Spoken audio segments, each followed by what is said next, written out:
अध्यक्ष महोदय, धन्यवाद आपण बोलण्याची संधी दिली. माझ्या मतदारसंघात जे शासकीय अधिकारी आहेत आणि शासकीय कर्मचारी आहेत आणि पोलीस कर्मचारी आहेत ह्यांच्यावर एक मोठं संकटाचं सावट आहे.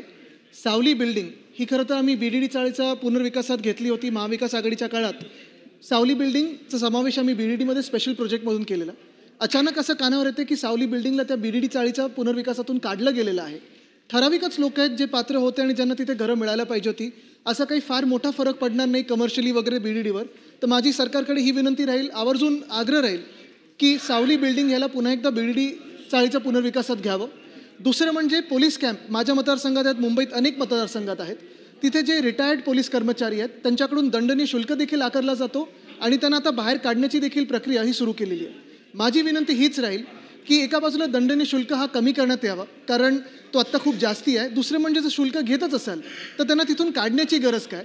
आणि अजून एक सरकारने करावं म्हणजे तिथे रिटायर्ड पोलीस कर्मचाऱ्यांना स्वतःची सोसायटी बनवण्याचा अधिकार द्यावा आणि त्यांना मुंबईतल्या मुंबईत जागा देऊन इमारती बांधून त्यांना घरं तिथे विकत घेण्याचा अधिकार द्यावा. धन्यवाद.